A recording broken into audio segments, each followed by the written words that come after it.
नमस्ते विद्यार्थी मित्रों, दाहोद अनाज महाजन सार्वजनिक एजुकेशन सोसायटी संचालित NE0 प्राथमिक स्कूल दाहोद प्रस्तुत ई लर्निंग क्लास में आपका स्वागत है।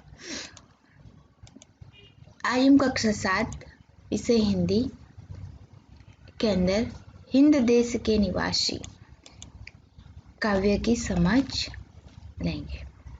हिंद देश के निवासी शीर्षक का अर्थ होता है भारत देश में रहने वाले लोग, यानी कि आप और हम, बराबर। मैंने इसका राग आपको पिछली वीडियो में समझा दिया था।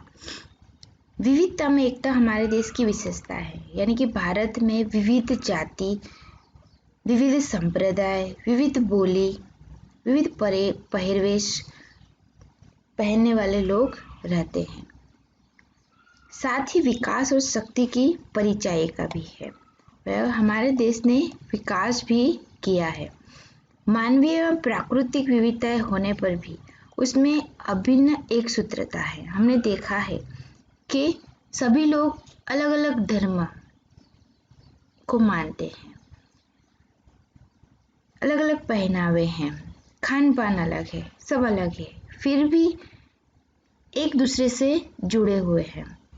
विभिन्न दृष्टांतों द्वारा, ये कई दृष्टांतों द्वारा इस काव्य में भारत की भव्यता एवं दिव्यता का गान किया गया है, जो हम काव्य से समझेंगे।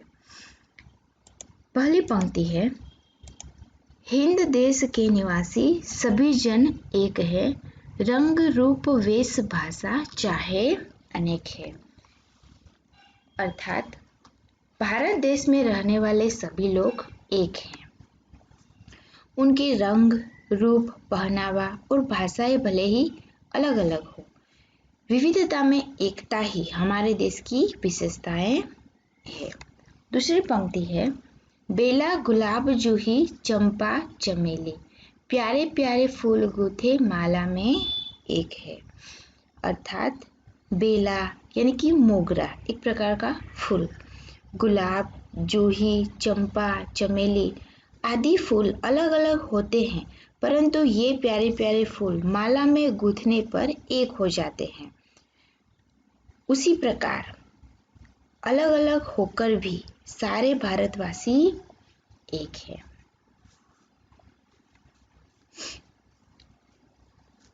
उसके बाद की पंक्ति है, कोयल की कूक न्यारी, पपीहे की टेर प्यारी, गा रही तराना बुलबुल राग मगर एक है।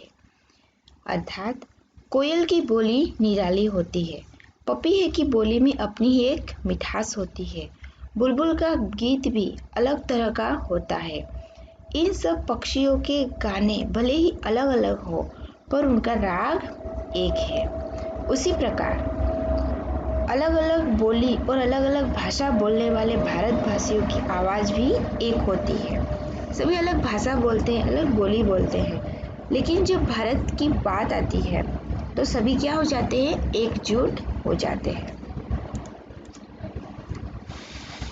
बाद वाली पंक्ति में देखते हैं, गंगा यमुना ब्रह्मपुत्र कृष्णा कावेरी, जाके मिल गई सागर में हुई सब एक है।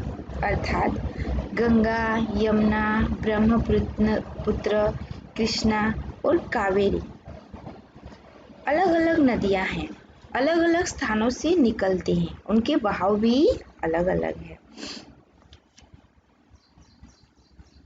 मगर सागर में मिलकर वे एक हो जाती। हमने देखा है सभी नदियों का बहाव अलग होता है, उनका स्थान अलग होता है, फिर भी वे सब कहाँ मिलती है, सागर में जाकर मिल जाती, एकजुट हो जाती है।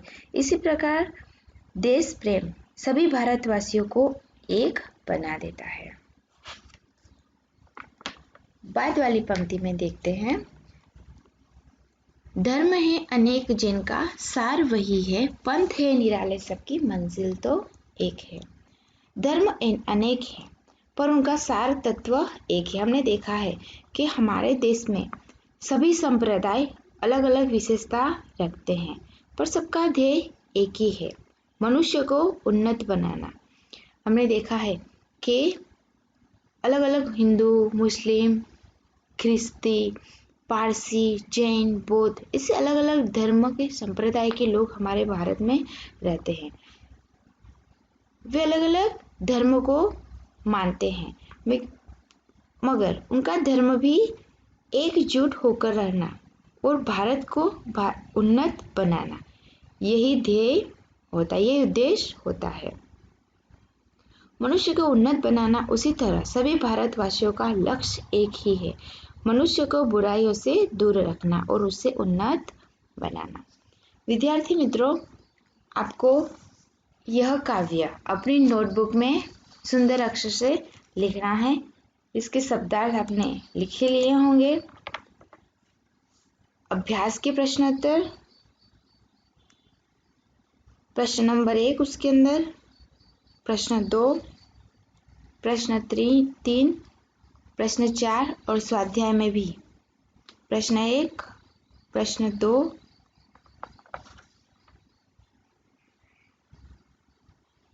प्रश्न 3 और प्रश्न 4 आपको अपनी नोटबुक में लिखने हैं। आभार।